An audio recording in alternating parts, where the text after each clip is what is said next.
Welcome to my world history notes, where I read from the book I wrote to teach homeschoolers world history. A Bible believer looks at world history. So you can purchase this book on lulu.com, amazon.com, or at the Bible Baptist bookstore, or just follow me here. Now, conclusions that I've drawn from my study of world history, you don't necessarily have to agree with, but you should know about the things that I'm talking about and the events that I'm mentioning. So let's begin.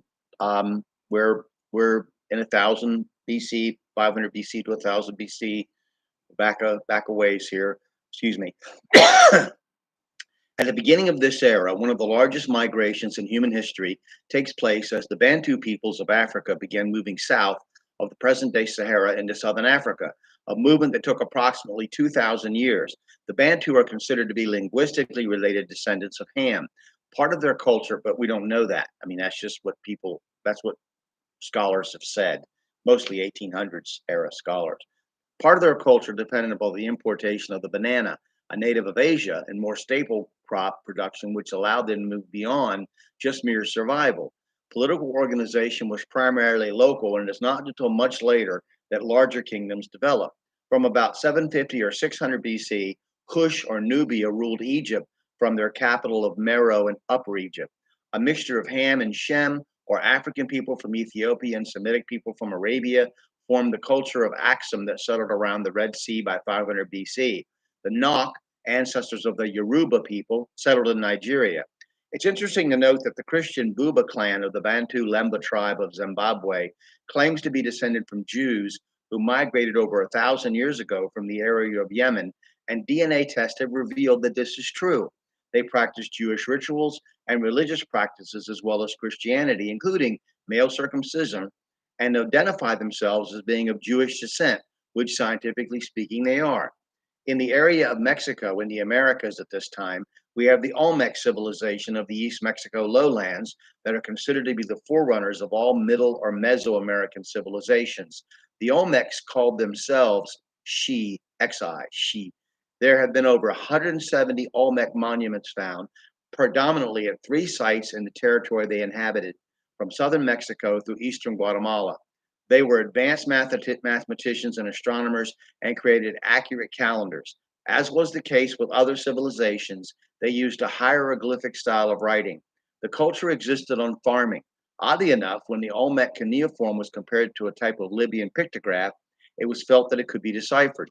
Some people, a few, believe they must have migrated from the old world, while others insist they were indigenous, and Bible believers know they are part of the ongoing migration of mankind away from the ark begun over a millennium before their rise to prominence.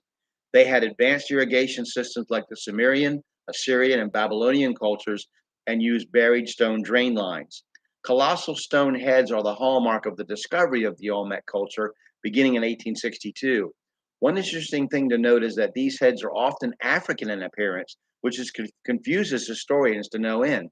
Afrocentrists, who believe all civilization came from Africa, claim that this is proof of African colonization of Middle America.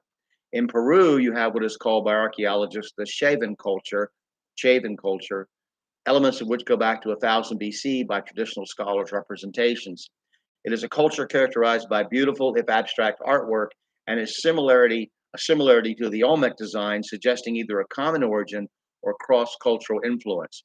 They also evinced a highly advanced technology with regard to the production of clothing, including using the hair of the type of camels found in South America, such as the alpaca, vicuna, and llama. About 1000 BC, the Saboni tribe left the mainland and began to emigrate eastward to settle the Caribbean islands, particularly Cuba, until almost 2,000 years later, they were displaced and killed by the more warlike Arawaks, whom the Spanish eventually destroyed. At about the same time, Polynesians settled the Pacific island of Samoa. No one knows how long it took the original inhabitants of Australia, the Aborigines, from the beginning, Aborigine, to reach it. They are among the oldest by modern scholarship standards of so-called indigenous peoples on Earth. Remains of Aboriginal culture have been dated by traditional archaeologists to 40,000 years ago, at a time when many large, now extinct animals were said to have the run of the continent, like giant kangaroos and giant wombats. This 40,000-year traditional dating also encompasses the time in which early North Americans were to have begun their walk across the now submerged Bering Straits land bridge between Alaska and Eastern Asia.